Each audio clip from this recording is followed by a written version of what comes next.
communication manual. Project number 3 is called Get to the Point. Every speech has a point. We don't want just to talk around, telling some stories without getting to the point. And this project helps a speaker to learn certain tools, how to lead listener to what he wants us to know, to hear. So a speaker has to select a speech topic and determine its purpose, first of all. Then he has to organize his speech in such a manner that it best achieves this purpose.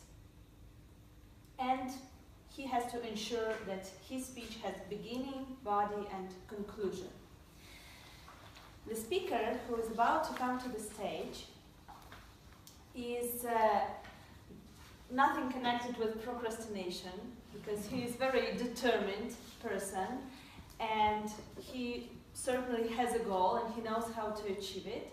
And now let's hear how he will achieve the goal of his speech. Please welcome to the stage Roy Cullen.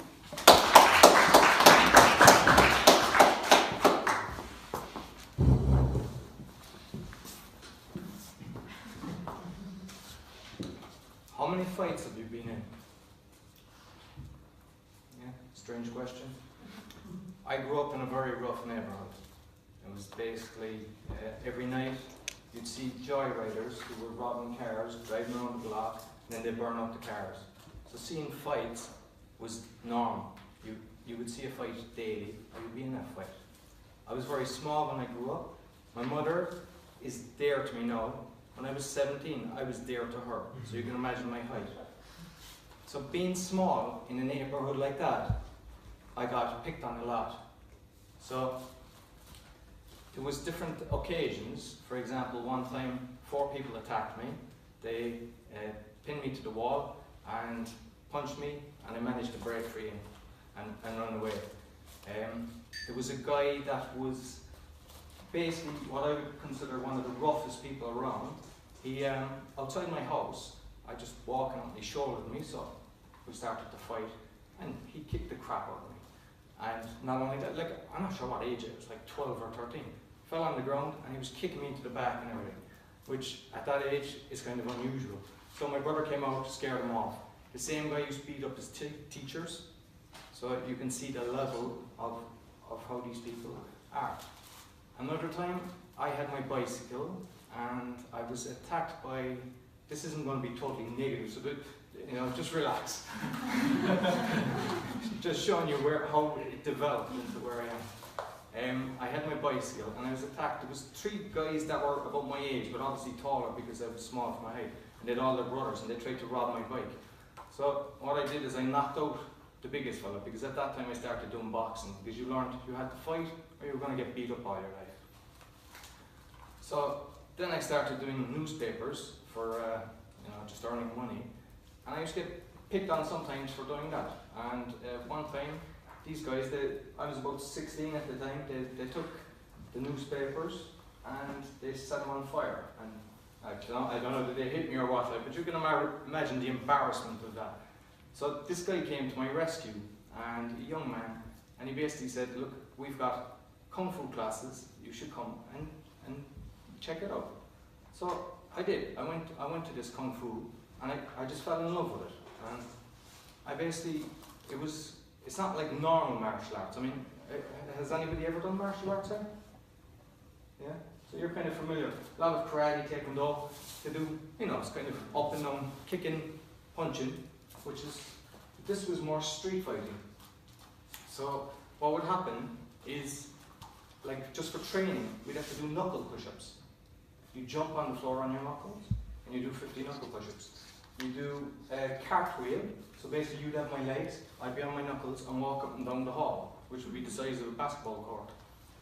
Yeah, we used to have weapons, so we'd do stances at the end of the class. So you'd be like that, and they'd have nunchucks. So I brought pictures of these different things, so because I know some of you wouldn't be familiar with nunchucks or changs. Hopefully you can see these. So basically I trained how to use these, But what they would do is when you're in this stance, they'd start lashing with them. I also trained with sword. But what they would have is we'd have wooden swords. So you'd actually, you'd practice someone attacking you. But we also had wheel swords that we were spinning around and staff. If we were doing our exercises at the end, we'd have to lift our legs 6 inches off the ground, and they'd hit us with these metal nunchucks or with a stack, or else they'd jump from stomach to stomach. So you can imagine, how strong your stomach muscle is. It's probably not the brightest thing to do, but that's what they were doing to us. Dead stairs, are you familiar with them? Sure. Striking, exactly. So we were shown how to do them, and I bought them at one stage, and I don't know if we better if I just show you here to kind of explain how to get the marker on. So basically my back door would come out this way, and there's a shed just in front of me, so I would practice on the shed throwing these dead stairs, and it was grand. My brother came out one day and he said, give me a go. So I was kind of joking, and I went to the side of the house, saying I don't want to get in the way. He missed the shed, hit the wall, and I ricocheted and just flew past my head. So, a butterfly knife. Like, I have all these things in Ireland, but I think most of them, I think that's legal in here, but most of the stuff is illegal in Poland, so I'm not able to ship it over to Poland. But I would have liked to actually show you these things. Basically, that's just a knife that, when it's closed, and then you just flip it open, and it becomes the knife, and you close it. You can do all the different techniques, flipping it around your finger.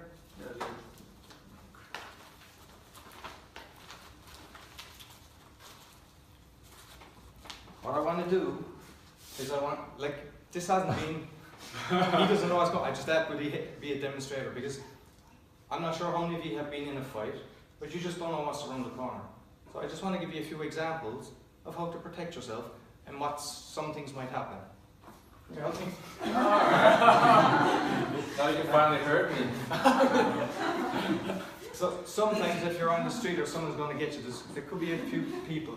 So if they're going to get you in a headlock, you're all familiar with that? Because what can happen is a fellow will catch you in a headlock and he'll punch you, or his friend is running at you to kick you. Yeah? So, I will show you a few ways of getting out of this. Okay? One.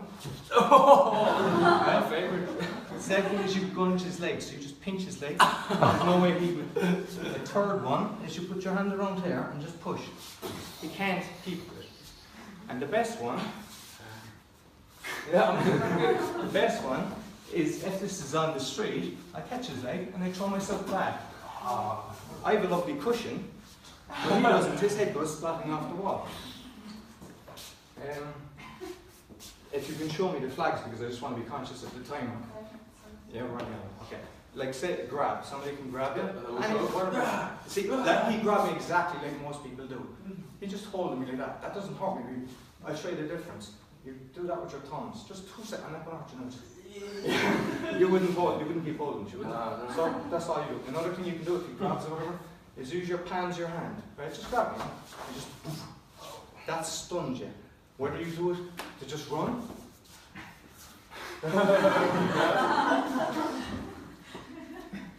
If you're going to knee me into the head, right?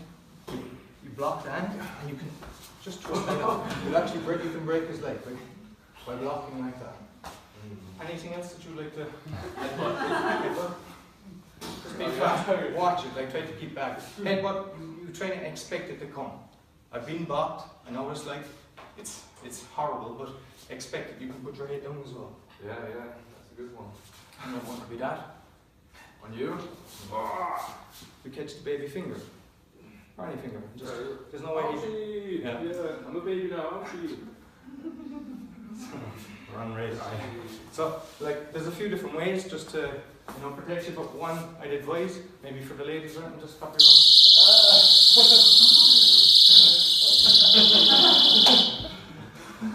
Is that your rape alarm?